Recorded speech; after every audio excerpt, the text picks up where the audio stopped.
사랑하는 여러분, 오늘은 부활의 영광, 주님의 부활, 그 복된 소식을 우리가 고민하고 다시 마음에 새기고 다시 우리의 힘과 능력으로 삼는 부활주일입니다. 우리 옆에 분에게 이렇게 한번 고백하실까요? 예수 다시 사셨습니다. 한 번 더요. 예수 다시 사셨습니다. 여러분, 이 음성이 우리의 마음과 영혼의 어둠을 밝히는 음성이 되어야 되는 줄 믿으시기 바랍니다. 여러분, 우리는 부활의 신앙을 가진 사람들인데요, 부활의 능력을 바라보고 심지어는 여러분 그 부활을 우리의 것으로 약속받은 사람들인데요, 그럼에도 여러분 이 땅을 살면서 우리가 무덤 속에 있는 것처럼 살 때가 참 많아요. 그래서 여러분, 오늘 하나님은 주님이 하셨던 말씀으로 다시 우리의 부활의 신앙을 일으키시고, 할렐루야, 우리 인생의 무덤의 문을 열고 부활의 영광으로 임하게 하시는 줄 믿으시기 바랍니다. 여러분, 오늘 저와 여러분은 예수님이 자주 방문하셨던 동네, 예수님이 아주 사랑하셨던 한 가정에게 일어난, 그렇지만 한 가정이 아니라 인류 역사상 두 번 다시 없을 만큼 굉장한, 부활에 어울리는 음악이 또 울리고 있지요. 이제 본인 걸 찾으시면 되겠습니다. 그래도 좀 잘 어울렸어요, 그죠? 느낌이 부활과 굉장히, 또 우리 찬양과 굉장히 어울렸던 것 같습니다. 부활의 놀라운 소식이 전해진 한 가정의 이야기를 살펴보려 합니다. 오늘 이 말씀을 통해서 우리가 꼭 우리 안에 되짚어야 될 게 세 가지인데요, 하나는 여러분 죽음이 끝이 아니라는 사실이에요. 그 다음은요, 예수님은 부활이고 생명이라는 놀라운 믿음의 고백입니다. 마지막은 주님의 목소리가 그때도 지금도 무덤을 열고 사망을 깨트리는 능력이 있다는 거예요. 할렐루야. 이 말씀을 통해서 이 선명한 주님의 복음의 메시지가 저와 여러분을 살리는 은혜가 있기를 바랍니다. 여러분, 오늘 요한복음 11장의 분위기는요, 정말로 말 그대로 우리가 아는 초상집 분위기입니다. 무거워요. 요한복음 11장 처음에 보면 시작 자체가 이렇게 시작해요. 어떤 병자가 있으니 이는 마리아와 그 자매 마르다의 마을 베다니에 사는 나사로다. 여러분, 이 나사로가요, 마리아 마르다하고 같은 형제 자매가 아닙니다. 이 집은 예수님이 아주 사랑하시는 특별한 집이었어요. 예수님이 베다니에 갈 때마다 다른 집에 가지 않으시고 여기서 유숙하시고 거하시고 식사하시고 교제하시고 또 믿음의 친구들과 함께 거기서 행복한 시간을 보내셨어요. 아주 특별한. 그래서 여러분, 얼마 전 우리 예배 시리즈 설교에서 예수님 발밑에 탁 앉아가지고 예수님께 집중하다가 언니한테 한 쿠사리 먹은 자매가 오늘 이 마리아 자매예요. 근데 여러분, 이 집에 나사로라고 하는 남자 형제가 있었는데요, 오늘 요한복음 11장에 보면 예수님이 사랑하시는 이라고 표현할 정도로 예수님과 깊은 교제가 있었던 이 형제가, 이 나사로가 죽게 되었어요. 그래서 여러분, 이 마리아와 마르다가 급히 사람을 예수님이 계신 동네까지 보냅니다. 왜요? 이제 자기의 형제가 오빠인지 남동생인지, 우리는 오빠라고 표현하기도 하지만 원어는 사실 모호해요.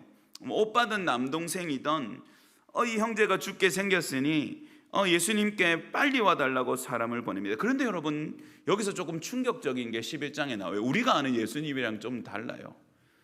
여러분, 우리 입장이라고 한번 생각해 봅시다. 저희 집에 예준이가 아파가지고 예수님이 만약에 생전에 계신 당시에 제가 예수님을 사랑하고 많이 대접했다고 생각해 보죠. 애가 호흡이 막 끊어질 것 같고 애가 사경을 헤매서 제가 예수님께 사람을 보내서 예수님이 그렇게 예뻐하셨던 예준이가 다 죽게 되었으니 빨리 오셔서 이 아이 좀 돌봐주십시오, 고쳐주십시오. 그러면 여러분, 어떤 걸 기대하겠습니까? 예수님이 신발도 신지 않고 버선발로 뛰어오셔가지고, 야, 예준이 빨리 눕혀라, 내가 손 얹어서 기도할게. 여러분, 그거 기대하지 않습니까? 맞잖아요. 근데 여러분, 요한복음 11장은 우리가 아는 예수님하고 조금 달라요. 제가 조금 우리 느낌으로 바꿔서 해줄 테니까 느낌을 한번 받아보세요. 예수님이 사랑하는 나사로가 죽게 됐습니다. 빨리 저랑 같이 가시죠. 예수님 뭐라고 하셨냐면, 그거 죽을 병 아니다. 서두를 필요 없다. 여러분, 우리가 알던 예수님이랑 좀 다르죠. 너무 냉정하시지 않습니까? 예수님 빨리 좀 가주세요. 이러면 그래 가보자, 빨리 가보자, 걱정하지 말아라, 내가 가기 전까지 계속 안 끊어진다, 이렇게 말씀해 주시면 좋을 텐데, 야 그거 죽는 병 아니다, 급할 것 없다. 근데 여러분, 그게 진짜 죽는 병이 아니었는 게 아니라 나사로가 그만 숨을 거두고 말았어요. 예수님이 그 말씀을 듣고도 이틀이라는 시간을 더 미적거리면서 움직이지 않으십니다. 물론 여러분, 말씀은 그 안에 예수님의 깊은 의도와 하나님의 영광의 배려가 있는 것을 알지만, 여러분 그냥 우리가 나타나는 액면의 어떤 사건만 보면 간절한 요청이 있었는데 예수님이 미적거리시는 거예요. 들은둥만둥 하시는 거예요. 그리고는 움직이지 않으시는 거예요. 사랑하는 여러분, 우리의 인생에 때로는 예수님께, 하나님께 우리가 이렇게 섭섭할 때가 있지 않습니까? 하나님 저를 사랑하신다면 왜 이런 일을 주십니까? 왜 이렇게 간절히 기도하는데 응답하지 않으십니까? 하나님 이쯤 되면 이제 하나님이 좀 움직여 주셔야 되는 것 아닙니까? 질병 앞에서, 가정의 문제 앞에서, 사업과 어떤 형편의 어려움 앞에서, 또 좀처럼 내 마음대로 되지 않는 자녀와 내 가족들, 삶의 무너짐, 우리 교회의 한계와 어려움, 그때마다 우리는 예수님께 묻지요. 주님 왜 빨리 응답하지 않으십니까? 주님 왜 빨리 저에게 찾아오지 않으십니까? 그런데 여러분, 오늘 말씀은 이 주님의 때, 주님의 임하심은 우리의 생각을 넘어서는 것이라는 것을 우리에게 보여줍니다. 여러분, 분명히 이 나사로는 죽는데 말이지요, 예수님은 이 병이 죽을 병이 아니라고 말씀하시고 하나님의 영광과 하나님의 아들의 영광을 위한 일이라고 말씀하시는 겁니다. 여러분, 누가 옳습니까? 여러분, 그냥 우리가 보면 결국은 죽었습니까? 안 죽었습니까? 나사로 죽었어요.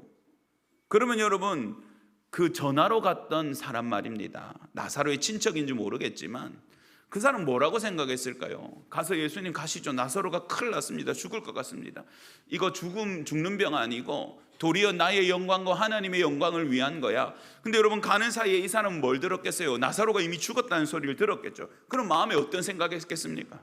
아니, 예수님이 안 죽는다 해놓고는 이게 무슨 일이고, 아니 죽어서 나자빠지면 다 끝나는데 무슨 영광이고. 그런데 여러분, 오늘 이 말씀은 우리는 여기까지라고 생각하는 끝말입니다.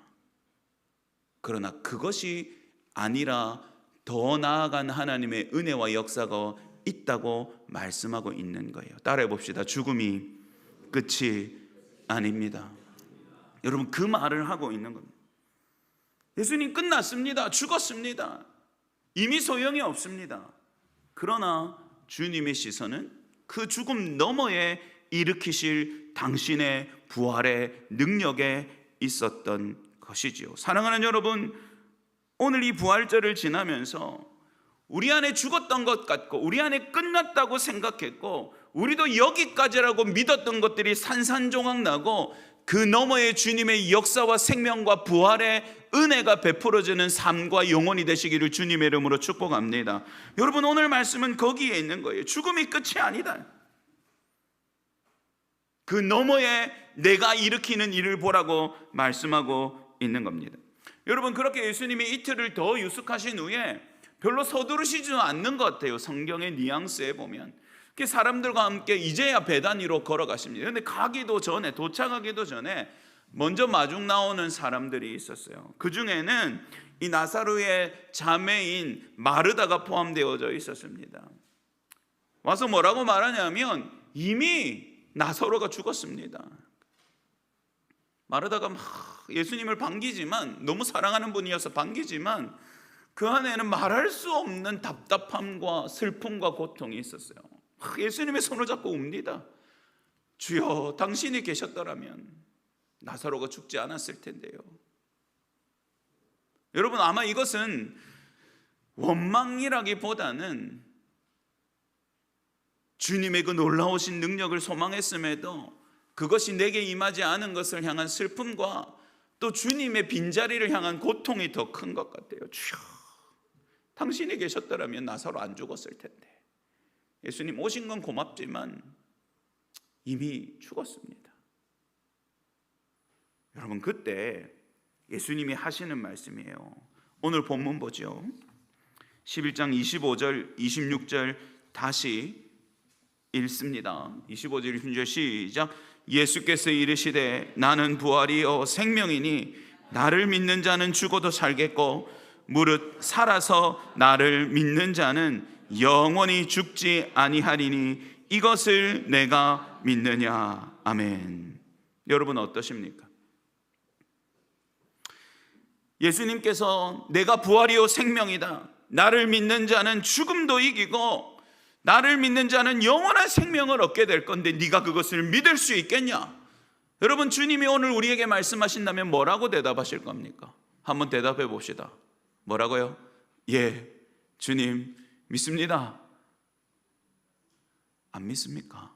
그럼 내가 이제 이거 벗고 집에 갈까? 이게 무슨 일입니까 이게? 뭐라고 대답할 겁니까? 크게 대답해야죠. 믿습니다 해야 되죠. 믿습니다. 아멘. 마르다도 그렇게 대답했거든요. 벌써 여러 번 대답했거든요.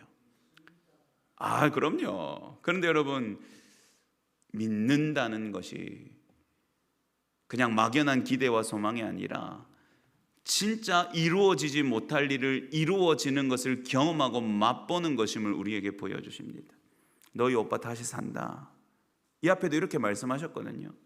그때 이 마르다는 신앙이 좋은 여자예요. 그래서 어떻게 해석했냐면, 예 주님 알지요, 지금은 우리가 슬프게 이별했지만 마지막 부활 때에, 예수님이 오시는 마지막 때에 우리가 다 부활을 해서 만날 것 압니다, 이렇게 말합니다. 근데 여러분, 그 말을 예수님이 하는 게 아니에요. 그 말을 하는 게 아니에요. 여러분, 마르다가 믿음이 좋아요. 이때 당시에 부활에 대해서 제대로 믿지 못하는 유대인이 허다했거든요. 그런데 나는 부활의 때를 안돼, 예수님이 우리를 모두 부활하실 건 믿습니다. 아멘. 우리가 지금 말하는 고백이 그거죠. 예. 그렇지만 마르다는 뭐라고 생각하진 않았습니까? 죽은 자기 오라비가, 죽은 자기 나사로가 오늘 살아날 거라고는 생각지 않았습니다. 맞죠? 그래서 예수님이 묻는 거예요. 나는 부활이고 생명이다. 나를 믿는 자는 죽음을 이기고 살고 나를 믿는 자는 영원한 생명을 얻는다. 너 이거 믿느냐? 마르다가 27절에 대답해요. 이르되 주여 그러하외다. 주는 그리스도시요 세상에 오시는 하나님의 아들이신 줄 내가 믿나이다. 놀라운 믿음의 고백이지만 주님은 이것을 더 넘어서 부활의 주님을 먹고 마시는 믿음으로 마르다와 사람들을 이끌어 가십니다. 여러분, 그것 때문에 사실은 이틀을 더 유하셔야 했고, 그것 때문에 나사로가 죽도록 내버려 두신 거예요. 예수님이 그렇게 말씀하셨죠. 그리고는 믿음을 고백하지만 그것이 진짜 믿음인지 아닌지, 정말로 내 안에 움직이고 생동하는 믿음인지를 생각할 겨를도 없는 마르다, 그리고 다시 만나는 마리아를 만납니다. 마리아가 또 막 뛰어와요. 주께서 너를 부르신다니까. 또 똑같이 말해요. 예수님, 당신이 계셨더라면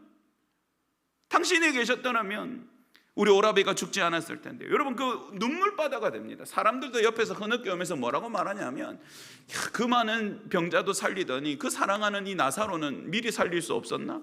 탄식과 슬픔과 후회, 끝이 났다는 소망의 절망의 끊어짐. 여러분, 그 자리에서 예수님도 어떻게 하시게요? 같이 웁니다. 왜 우실까요? 여러분, 우리 예루살렘 입성하실 때도 우셨죠? 근데 오늘도 우세요. 근데 여러분, 이 우시는 것은 이 인생들이 어쩔 수 없이 매여 있는 죽음과 사망의 권세, 죄의 쇠사슬에 매여서 이리저리 사람들을 휘둘러대는 그 죽음과 사망에 억눌려 있는 불쌍한 영혼들을 보고 예수님도 우십니다. 아무도 여러분 여기서 소망 이야기를 할 수가 없는 거예요. 죽음이 지배하고 사망의 두터운 벽이 두려워져서 이 안에서 마르다도 마리아도 예수님의 제자들도 예수님을 살펴보는 모든 사람들도 이 사망이라는 큰 손에 완전 뒤둘려지고 납작해져서 그냥 그 안에서 슬픔과 고통 가운데 신음하는 것을 예수님이, 생명이신 예수님이 그걸 보고 속이 타는 거죠. 왜 그렇겠습니까?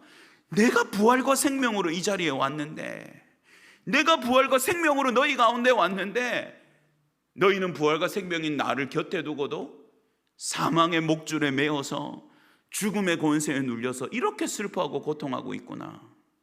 그것 때문에 예수님 너무 아파했거든요. 사랑하는 여러분, 우리의 인생에 어려운 일 있지요.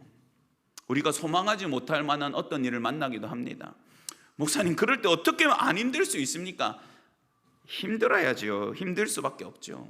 여러분, 제가 아마 엄살 더 심할걸요. 조금만 아프면 제가 여러분보다 더 날릴걸요. 여러분 아프면 제가 믿음으로 기도하고 이겨내야 됩니다. 하지만 저는 아마 손톱 밑에 가시만 하나 끼워도 날릴 겁니다.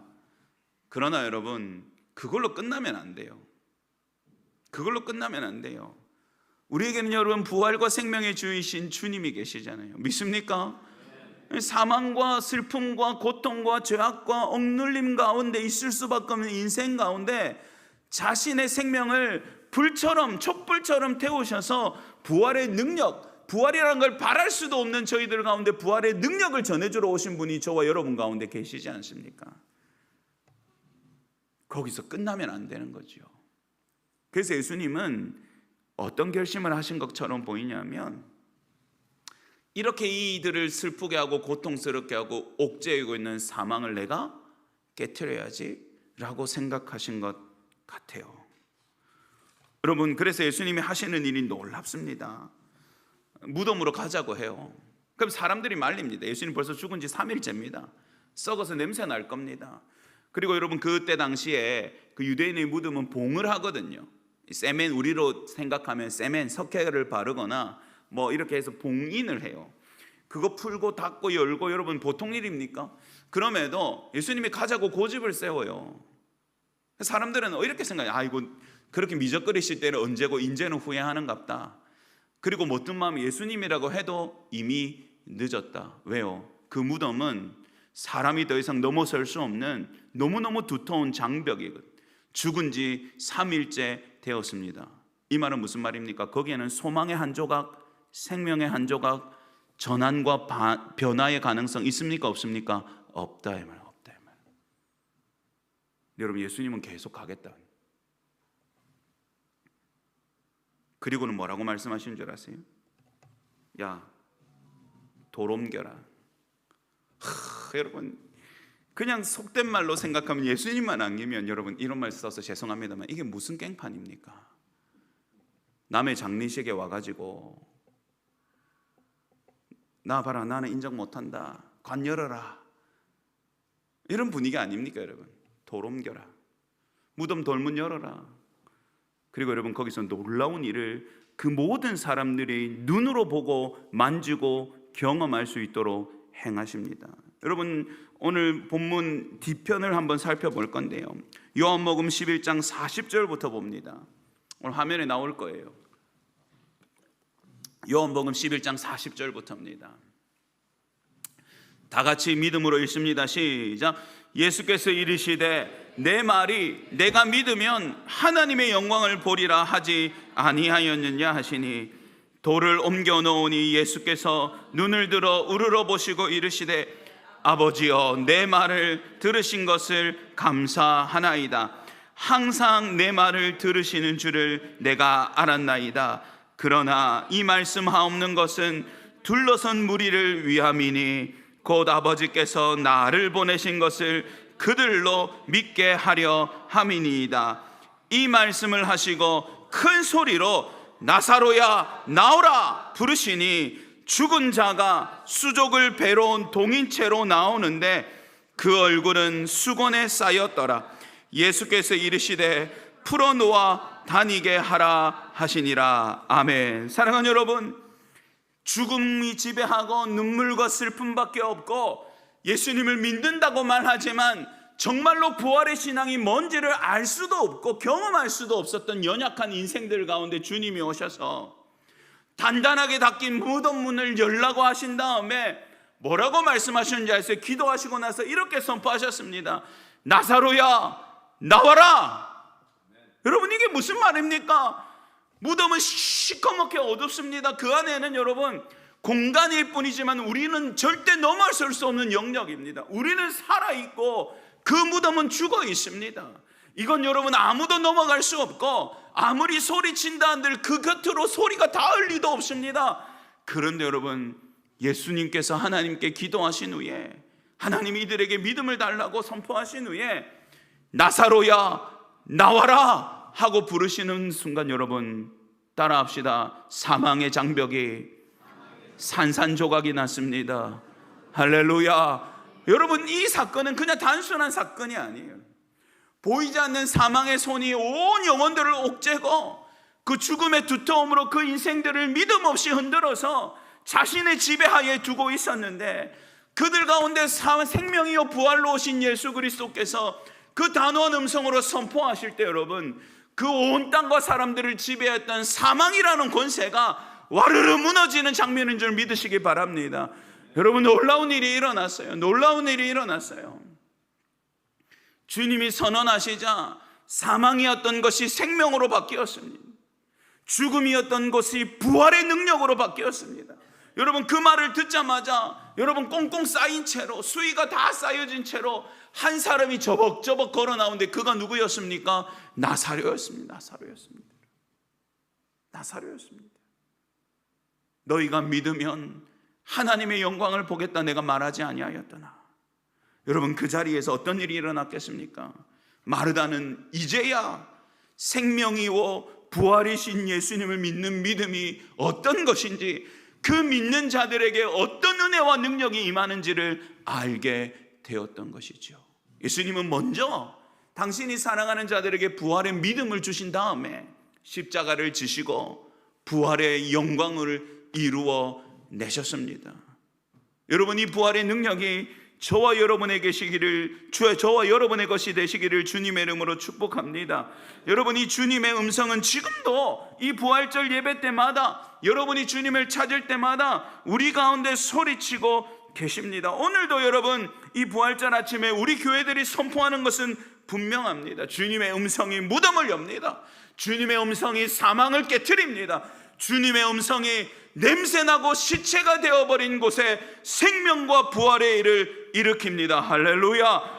여러분, 냉랭해진 심령의 무덤이 열리는 복이 있기를 바랍니다. 무너져 있는 삶의 소망의 무덤이 열리어지고 새롭게 살아나는 복이 있기를 바랍니다. 슬프고 고통스럽고 하나님 앞에 무뎌지고 메말랐던 여러분의 영혼과 심령과 인생이